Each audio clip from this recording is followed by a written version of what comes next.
Hello guys, সবাই কেমন আছো? তো প্রত্যেক দিনের মতো আবার আজকেও রেডি হয়ে পড়লাম, ছুটে আসলাম ছোট্ট একটা মিনি ব্লগ নিয়ে।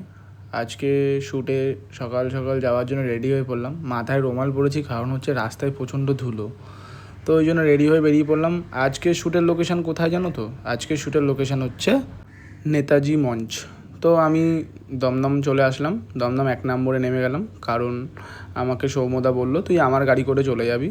সৌম্যদা মানে হচ্ছে, তোমরা এই মানুষটাকে সবাই কম বেশি চেনো। দাদা হচ্ছে খুব ভালো ফ্যাশন ডিজাইনার। আমার তো ভীষণ ভালো লাগে দাদার কাজ। তোমরাও সবাই কম বেশি দাদার কাজ দেখো। তো আমরা লোকেশনের দিকে যাওয়ার জন্য রেডি হয়ে বেরিয়ে পড়েছি। দেন রাস্তায় অনেক ট্রাফিক ছিল, তাই অনেকটা টাইম লাগছিলো যেতে। আর তোমরা এই লোকেশানটা কম বেশি সবাই ভাবে চেনো। লোকেশানটা খুব সুন্দর লাগে। আজকের ওয়েদারটা খুব সুন্দর ছিল, মানে তোমরা দেখতেই পাচ্ছ ওয়েদারটা দারুণ ছিল। অনেক দিন পর রোদ দিয়েছে, কারণ প্রচণ্ড বৃষ্টি হচ্ছিলো এ কদিন ধরে, আর প্রত্যেকটা মানুষেরই প্রবলেম হচ্ছিলো। তো আমরা শ্যুটের লোকেশানে ঢুকে গেছি। রিলায়েন্স ট্রেন্ডসের সব ব্যানার এখানে লাগানো আছে রিলায়েন্সের। তো আমরা আস্তে আস্তে ভেতরের দিকে এবার যাব, কারণ হচ্ছে শ্যুট শুরু হতে অনেকটা দেরি আছে। তার আগে আমারও কিছু বিফোর শ্যুট নেওয়ার আছে, তো ওই জন্য আমি তাড়াতাড়ি চলে আসলাম দাদার সাথে। তো ওই জন্য ভেতরে যাব এখন আমরা। তো ভেতরে গিয়ে দেখলাম এখানে সব কাজবাজ চলছে, সব রেডি হচ্ছে, কারণ কয়েক ঘন্টা পরেই আমাদের শো শুরু হয়ে যাবে। তো আমাদের এখানে রুম দিয়েছিল, আমরা ওই রুমের দিকে যাচ্ছিলাম। রুমে ঢুকতে ঢুকতে সকাল সকাল টিফিন চলে আসলো মিয়ামোড়ের, তো আমরা খেয়ে নিচ্ছিলাম। আর এই ব্যক্তি তো ছিঁড়তেই পারছে না স্যান্ডউইচের, মানে প্লাস্টিকটা। তো ও পুরো জোল সবটাই লাগিয়ে দিচ্ছে, কিন্তু অনেক কষ্ট করে ছিল। এখান থেকে রিলায়েন্সের সব বাক্সগুলো চলে এসছে, ষষ্ঠী, সপ্তমী, অষ্টমী, নবমী, দশমী বলে। আর লাস্টে যে বাক্সটা দেখলে না, ওই বাক্সটা স্পেশাল। কেন স্পেশাল বললাম সেটা তোমরা ভিডিওতেই দেখতে পারবে লাস্ট পর্যন্ত। যাই হোক, দেখতে থাকো, পুরোটাই জানতে পারবে।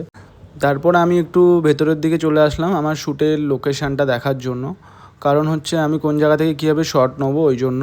দেন এখানে শ্যুট নিয়ে ডিসকাস চলছে। তারপরে আমাকে একটা কফির কুপন দিয়ে গেল। দেন তারপর লাঞ্চ চলে আসলো, আমি লাঞ্চ করে দেন বাইরের দিকে হাঁটতে হাঁটতে আসলাম। বাইরে এসে দেখি বাইরে প্রচণ্ড রোদ আজকে। তো আমি ভাবলাম যে একটা শট নিয়ে নিই। তো এই জায়গাটা তোমরা অনেকেই কম বেশি জানো, কারণ নজরুল মঞ্চ, এখানে সব বড় বড় প্রোগ্রাম হয়। আজকে রিলায়েন্স ট্রেন্ডসের যে ফ্যাশন শ্যুটটা এখানেই হবে। তোমরা পুরোটা আমি তোমাদেরকে দেখাতে পারবো কি না জানি না, কারণ আজকে শ্যুটে আমি একাই এসেছি। কিন্তু রিলস আসবে খুব তাড়াতাড়ি। তোমরা আমার পেজটাকে ফলো রেখো, খুব তাড়াতাড়ি রিলস পোস্ট হবে, আর ওখানে আমার কাজটা পুরোটাই তোমরা সবাই দেখতে পারবে। তোমরা আমাকে কমেন্ট বক্স করে জানিও কিন্তু রিলসটা কেমন লাগলো। খুব তাড়াতাড়ি রিলসটা আসবে। তো ভেতরে এসে দেখলাম যে এখানে অলরেডি ট্রায়াল শুরু হয়ে গেছে।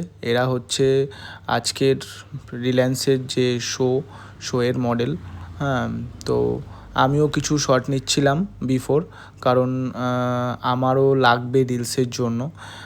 একটু আগে আসলে অনেক কাজে লাগে, কারণ অনেক কিছু শট দরকার হয় আমার রিলসে, আমাদের রিলসের জন্য।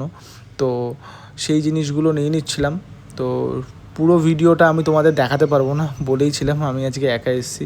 তো আজকের সেলিব্রিটি তোমরা সবাই চেনো। তো সবাই ভালো থেকো, দেখা হচ্ছে নেক্সট আবার একটা ব্লগের সাথে।